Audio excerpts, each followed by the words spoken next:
Hello everyone, my name is Noshin Zainab and I welcome you all to KiwiTech's 808 workshop for startups and entrepreneurs to help them navigate the challenges of starting a business, making it sustainable and taking it to the next level. Today we have a mentor session on the other funding option, Non-Dilutive Capital by Jamie Moy, Investment Director at Lighter Capital. I am super excited to introduce KiwiTech. We are an innovative ecosystem that's home to 500 plus portfolio startups and 300 plus mentors committed to supporting innovators globally. We team up with early to late stage startups to help them navigate through challenges and reach their next growth stage. Our startup program provides entrepreneurs with 360-degree support in terms of technology, fundraising, mentorship, and go to market strategy. Our founders have a successful entrepreneur track record, having exited a publishing services company in 2012 after scaling it to over 5,000 employees globally. Before we proceed, I would like to make a brief announcement. We have recently introduced a referral program at KiwiTech. This program rewards anyone who contributes to fruitful introductions to our company. Over the years, we have built this robust ecosystem of startups with the help of your trust and subsequent referrals. We realize it is time we give due credit to this trust through our referral program incentives. So if you know someone looking for tech development support to scale, join our referral program and follow the mentioned steps shown on your screen or visit our website www.kiwitech.com to learn more, contribute to our growth journey, and earn incentives for your trust in us. Without further ado, I would now like to invite Jamie, Investment Director at Lighter Capital. The screen is all yours, Jamie. Noshin, thank you very much. I am so excited to be here. A quick introduction on myself. I am a former founder myself. I have been in the startup ecosystem for a decade. I started out as an angel investor and then moved on to an operator and ultimately a founder. I am now at Lighter Capital. I am based in New York City. And my role here is basically to support founders, inform them of Lighter Capital. We offer non-dilutive funding and basically provide education on what this capital is and how it could work with other funders in the community and create awareness for founders to know what all the options are. Let me go into my presentation. Oops.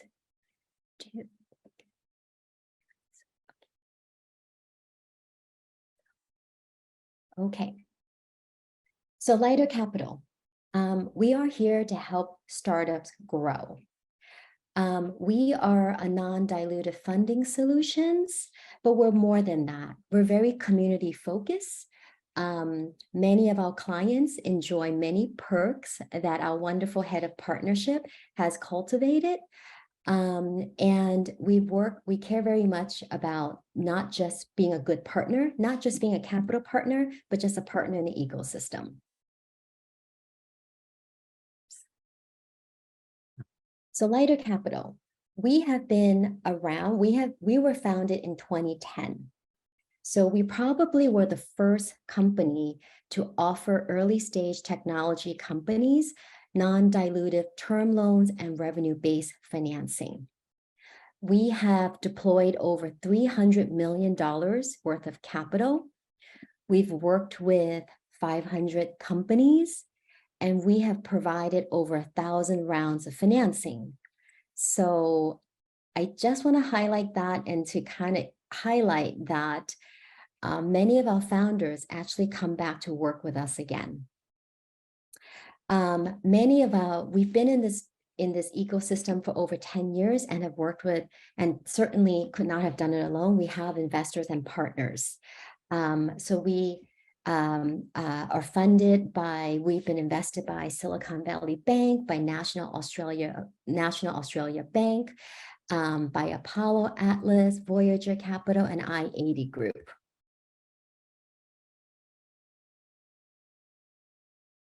So as founders, we all know that fundraising is a very stressful, time-consuming process.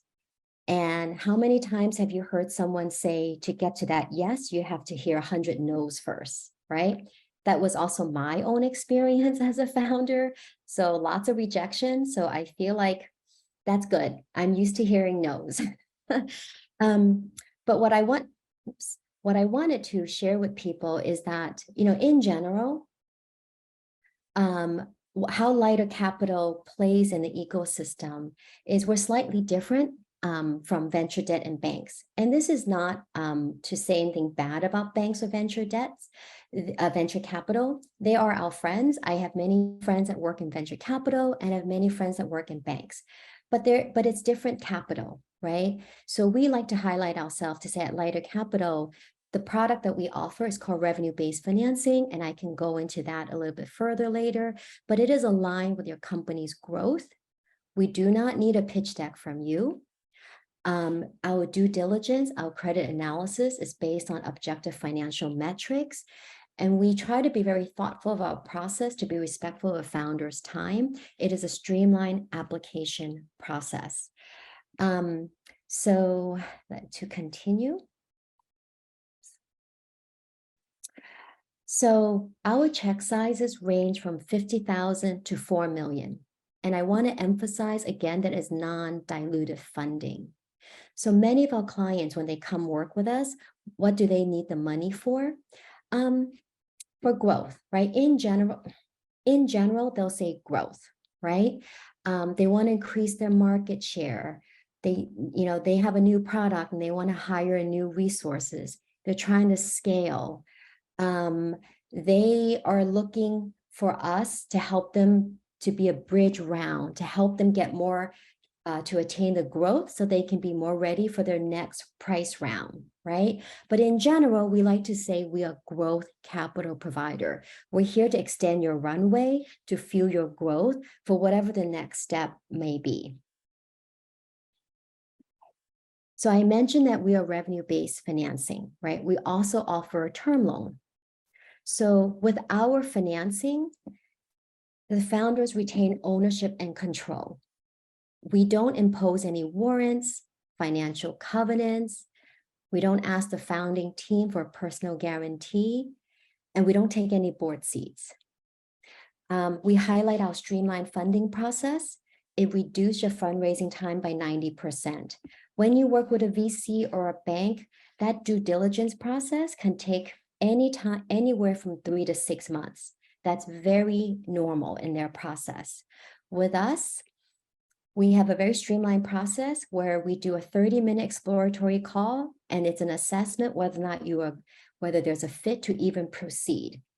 And if there is a fit to proceed, our underwriting process is an analysis of your P&L and balance sheet. We don't require a pitch deck.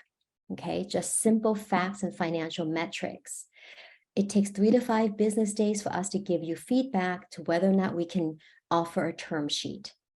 And once a term sheet is offered, funding happens relatively quickly. It can happen within a month. But basically, we also move as fast as the other side. Our standard product, I mentioned, is our products are 3-year durations. We offer revenue-based financing product where the monthly payments are flexible because it's based on a fixed percentage of your cash collected revenue. Okay, so it offers you flexibility and downside protection. We happen to have some clients who are more who prefer fixed rate, so they know what their monthly payments are. They would feel more comfortable with that, and that's fine. We do offer a term loan as well, but we're known for the revenue-based financing where we can offer you flexible monthly payments and offer you downside protection. So where do we fit in the funding? Well, so funding options by stages of company growth. Okay. Before I go into where we fit in the ecosystem, because I say that we partner with VC money and bank and venture debt, well, let me take a step back and kind of share with you the profile of our clients who come to Lighter Capital before they receive a funding round from Lighter.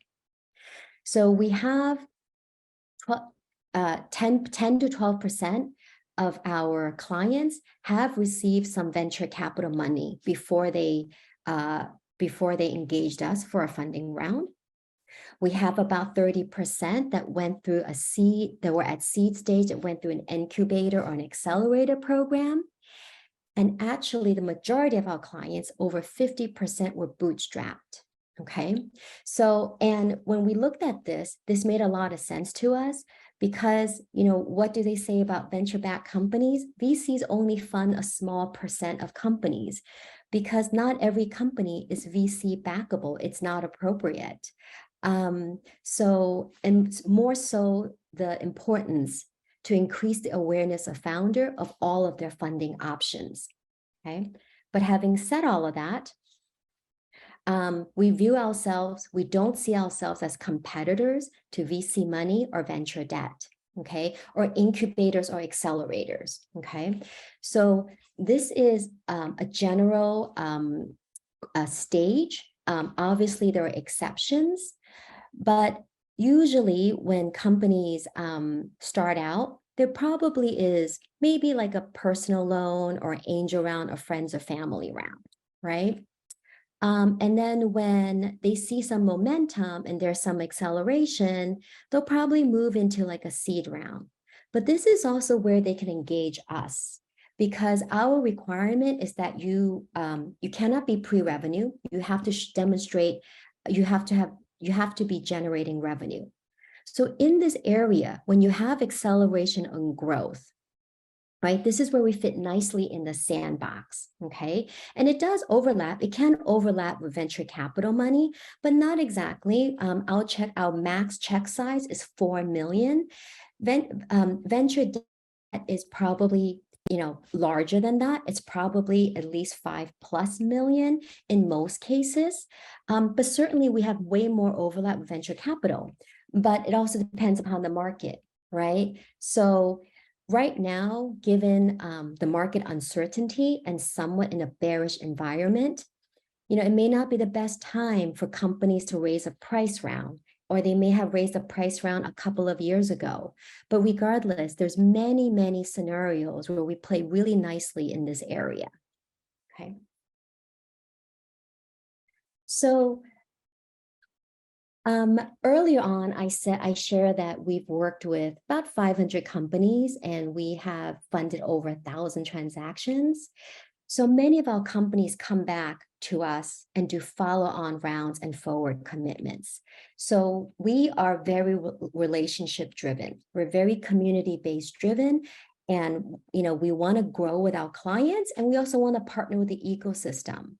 So to show that we are a long-term financial partner, we can provide up to 4 million in financing. And if you come back for follow-on rounds, that capital can be as quick as 48 hours to a week.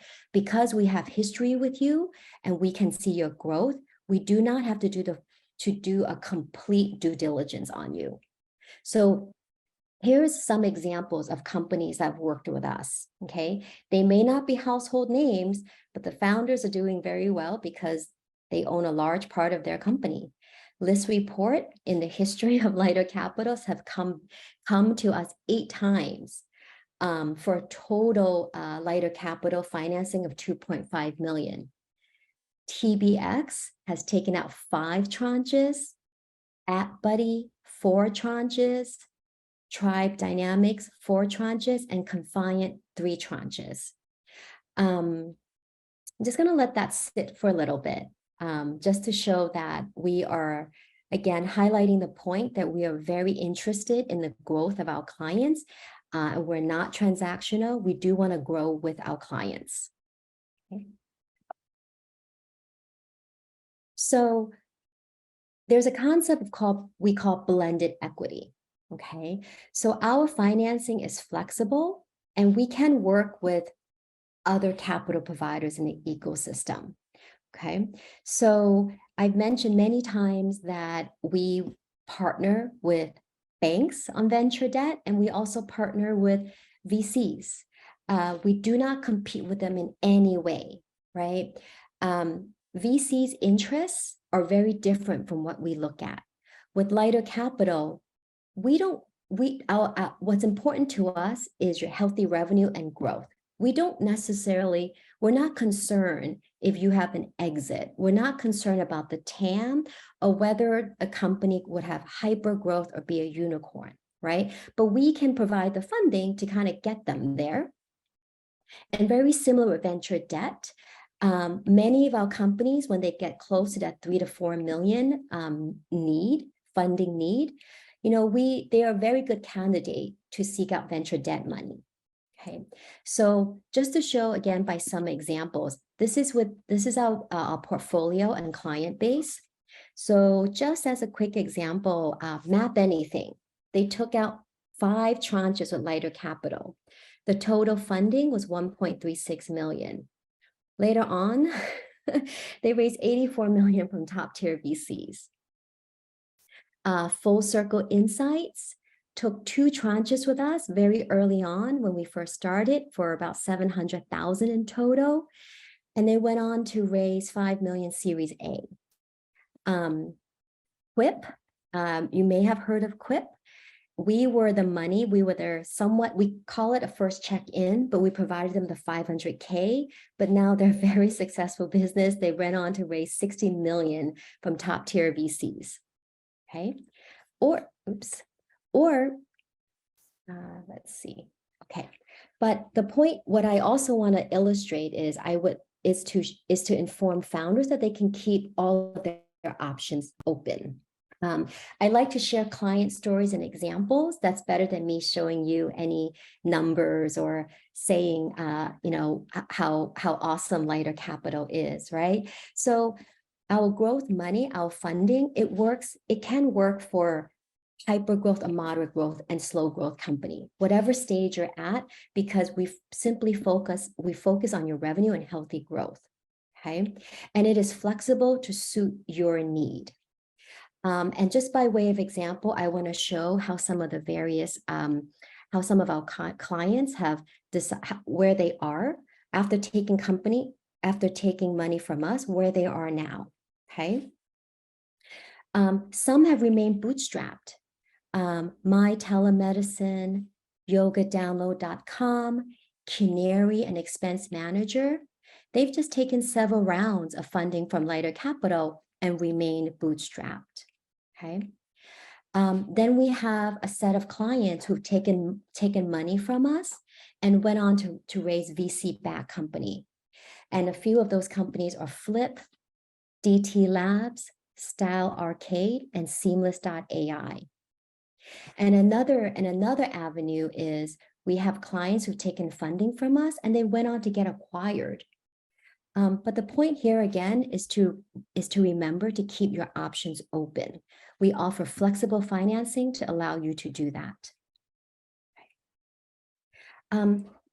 Just these are client testimonial that have worked with us very specifically. You saw Map Anything. I've shared, they were on previous slides, but they were bootstrapped from the start. We provided 1.6 million of over 5 rounds of revenue-based financing funding. And then they went on to raise VC money from Kleiner, Graycroft, and SF Ventures, and then ultimately acquired by Salesforce for $200 million. We have a few other examples. Bonnie Crater, she was among Lighter Capital's very first client. In 2013, she took a couple of rounds from us between her seed and Series A, and then went on to raise her venture round. I mentioned that we are also very community driven. Bonnie actually has maintained a relationship with us for almost 10 years. We have an annual CEO summit, and I caught up with her last October at our CEO summit. Seamless.ai, Brandon is a customer, and Lighter Capital also use Seamless.ai. But he raised over 2 million from Lighter Capital over 2 rounds, He is still very much bootstrapped. He grew his revenue from 4 million to 20 million, and he owns a majority of his company. So I want to just given all that, all those examples, I thought it would be a good time to demonstrate the effect of dilution at an exit. Okay. And these numbers are more geared towards some lower funding rounds. Lighter capital's check sizes of 50,000 to 4 million. You can fill in the numbers with higher numbers if that's more relevant to you. But in general, right, just for illustration purposes, right, when a company is bootstrapped, the founder likely owns 100, or the founding team likely owns 100% of the company, but there's probably not much growth, okay? When you take in your first money, like the first check in, right? Probably, we've seen like 400,000 of equity. You're probably, of course, everything depends on industry and what type of business you are. Just highlighting again that we're just illustrating, okay? You might be giving up 10% of your company. And at that time, you might have, say, about 200,000 of MRR, okay? And that's really good growth. But now you're scaling even further, okay? And now you're taking a little bit more money. It's 1 million of equity. Now your dilution is a little bit further at 82%, but it's helped you grow to about 500K MRR, okay? And now you're ready to really fuel that growth. You've taken another equity round of 3 million. You're further diluted about 30%. You own about 70%, but you have 2 million MRR. But then now, at the time when you're ready to exit, right? So you've already sold about 25% of your company over 3 rounds, right? If your exit was at 20 million, I'm just doing 5 times ARR. How much money did you give up? What does that cost with all of that equity financing? That's 25 million at exit. Now, this is not like a good thing or a bad thing. This is not to say good or bad, but just creating an awareness that equity money, there is a cost. It may not be immediate, because I think when it comes to debt, the debt lending landscape, it's much more of a knee-jerk reaction. It's really expensive. But this is more to say, look, it's apples and oranges, right? It's different. It's not the most appropriate to compare. It's really about your company, what is most appropriate for you at that specific time. I mentioned lighter community. We're very big on community. So while I like to say we definitely are debt lenders, but we're very much VC personality, where we like to maintain relationships with our clients and help them however we can. We have an annual CEO summit. This is a picture from our last CEO summit. It was in Nashville. So in addition to our annual summit, and in our summit, we keep, let me just back up a bit. In our summit, we kind of keep the forum somewhat intimate, about 40 attendees. And over that 2.5 days, it's peer-to-peer support and learning from CEOs. But that's once a year. We also form CEO groups for our clients, where it's curated by us and free for all of our clients. On a monthly basis, we bring together a virtual CEO group, and it's about 8 to 10 people, and it's curated based on perhaps by industry, by size of company, by headcount, or by revenue. But it is a forum to allow founders to be supportive and to learn from each other, and to create a more regular cadence than once a year. We also offer private Slack channels for our community. And I mentioned we have client perks.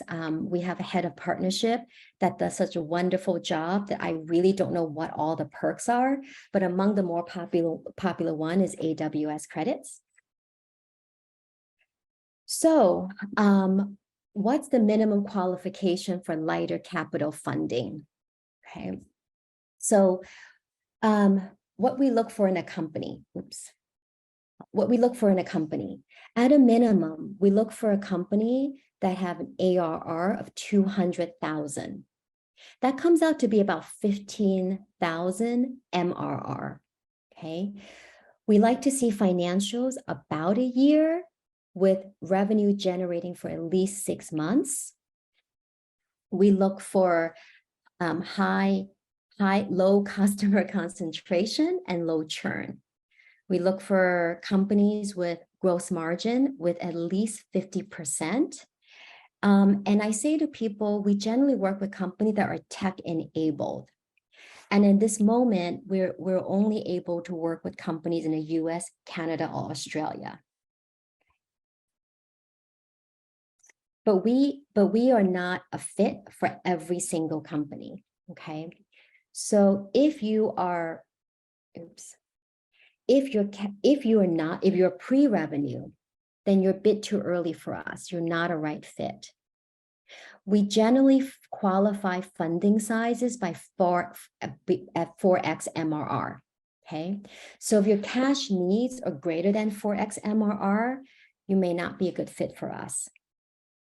If your revenue is difficult to forecast, if you have high customer concentration, for example, if you have 500,000 MRR, but it comes from maybe 3 or 5 customers, that's a risk for us because there is a large reliance on a handful of customers. Our credit team may be concerned with that. If you have limited runway, so we like to see companies with about 5 or 6 months runway. So if you currently have less than 5 or 6 months runway, you may not be a fit for us, simply for the fact that our funding is unsecure. We need to see that the company, we need to have the assurance that the company will be around. If the runway is too limited, it is not a good fit. And if we don't see a path to profitability, you are not a good fit. We generally call ourselves growth funding because we're here to support your growth and help you scale. So, well, thank you very much for your time. Again, my name is Jamie Moy. There's my email. Feel free to reach out to me at any time for any questions or inquiries. That was a great presentation. And for the audience, our mentor is ready for your questions. Please type them down in Q&A or chat feature.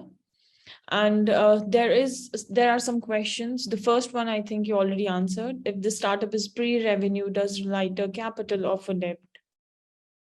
Yes, unfortunately. So the answer, in short, the answer is no. If you're pre-revenue, I would say you're early. Because our funding is 100% non-dilutive, we don't impose any warrants, any financial covenants. We don't take a board seat. So it's essentially an unsecured line. So we do need to see revenue. And our credit analysis, the majority of it is based on the company's P&L and balance sheet. So if you're not generating revenue, I would say you're early. All right. If a company is currently in a registered crowdfunding or actively crowdfunding, do they have to complete that round in order to work with you, provided they are showing growth? No. So yeah, this is at a platform, right, where it's more for what is it, the Regulation D, right? So that it allows other people to invest and not just accredited investors. So we've worked with companies that are doing some platform raising, right? So what we do is we like to ask, so it depends. So that will be a part of the consideration. It does not have to be completed. I would say the main thing is the overall health of the P&L and balance sheet. We will discern between cash flows from operation and cash flow from investment. So I've seen structures where, let's say they're raising $1 million. Every time they hit 100,000, they can draw on it and they bank it. They can do that. We would only rely on what's currently banked. What's not yet raised is not part of our consideration. It has to be banked. All right. For how long, months or years, does a company need to show revenues for positive review of application? At least 6 months. So our check size, our minimum check size is 50,000, and we're very happy. I actually get really excited when we're funding a company for 50,000, 75, or 100, because I feel like we're at the beginning of their journey. But once again, because our line is unsecure, we need to see 6 months, because at a minimum, 6 months shows a trend, right? So the duration of our funding is for 3 years.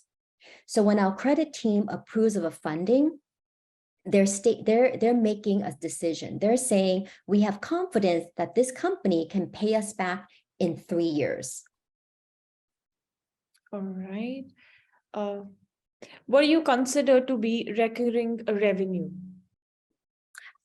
So recurring revenue, so it's a few different forms, right? So there's the most recurring revenue is the easiest business model is subscription, right? Automatically charge every single month. So sure. There's also recurring where it's not subscription, they're repeat purchases, right? I like to use the example of my dog and her food. I don't have subscription because I want to give her variety, but I am a recurring revenue, repeat customer. They make so much money from me, right? Or you can show, and also if you've been in business for like 5 years, we like to see revenue for having 3 years is very ideal, 3+ years, right? So let's say you're not a subscription base, but you have repeat customers, right? And you show that the retention is high, you have very low churn, and you're growing, right? So it could be transaction based, but that's fine, right? As long as we see recurring money. Or it could be annual contracts. It could be like contracts that are for multiple years, or annual contracts that are auto renewal, and they pay monthly, or they pay quarterly, or they pay upfront. That's fine, as long as you provide us that information. All right. Is it okay to start the relationship when the company is at 10 to 12K MMR? Absolutely. MRR, sorry. MR, absolutely, right? So, I say that we fund around 4x MRR. I feel comfortable saying that that's a very good barometer. But when we look across our portfolio of our clients and the transaction, that range is 3 to 7x, because the structure is so specific to each company's finances, right? So if you're at 10 or 12, maybe it is early and we do need to wait for the 15, but maybe not, right? Maybe you're on the cusp, and we could say, based on other factors, we would feel comfortable. Let's start the relationship, but start out small. We could fund 50,000. Are you interested? Right? So yes, it's early, but it's on the cusp. And the challenge is, every time in these conversations, I try not to give a one-word answer, because it doesn't serve anybody, just because there's so many situations. I have so many exceptions at the same time.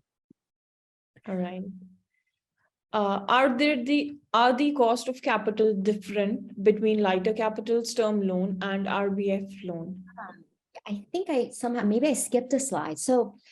So no, right? So the difference between the revenue-based finance and our term loan is in the monthly payments.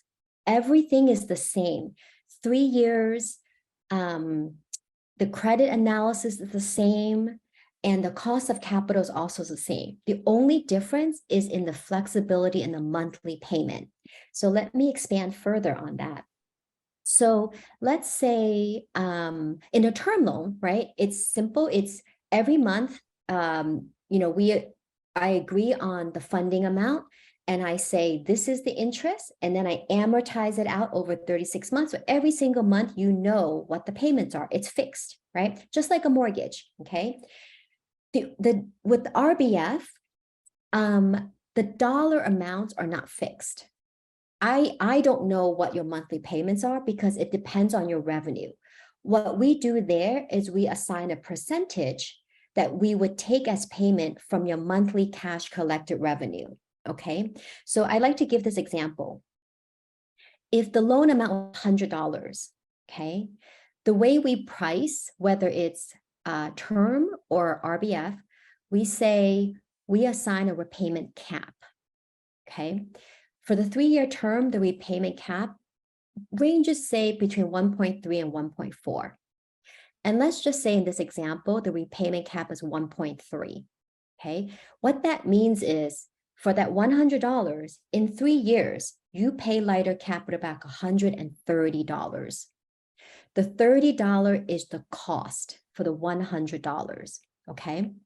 If it were a term loan, we just amortize that out, right? Present value, future value, 36 months. And that interest rate is probably like 18%, like roughly. Okay. In an RBF, I don't know, because you could pay that loan off in month 30, right? Because I would say, based on the structure, we would take 10% of your monthly cash collected revenue. So if in 1 month, right, you collected $500 from your, let's say $100 from your customer, and it's 10%, then that month your payment to me is $10. That's right. That goes towards the full debt. The next month, if you only collected $1 from all of your customer, that's what you banked. Then that month, your payment would be 10 cents to Lighter Capital. So that's the downside protection. Versus in the term loan, every month is going to be $10 regardless of your revenue. Okay. So the cost of capital is the same. It's just timing of when you pay the amounts back. All right. One last question we have. With the RBF product, since the monthly payments vary, what happens if the full debt is not repaid in 36 months? Yeah, so we've been doing this for a very long time. Like Lighter Capital has been around since 2010, and we worked on 1,000 transactions. So these are targets. So that's why the cash flow is so important. And that's why we need to see at least 6 months, ideally 3 months, so we can establish trends. So when a loan is approved, we are actually projecting out your future cash flow internally. Okay. And at the very end, what we say is we will structure out like a small balloon payment, right? It's not going to be exact because there's so many factors, right? So we do keep track. We keep track of every month, whether or not it's as per our projection. If it's really underperforming, we'll be in touch. We're not going to wait to month 30 to say, hey, you only pay 10%.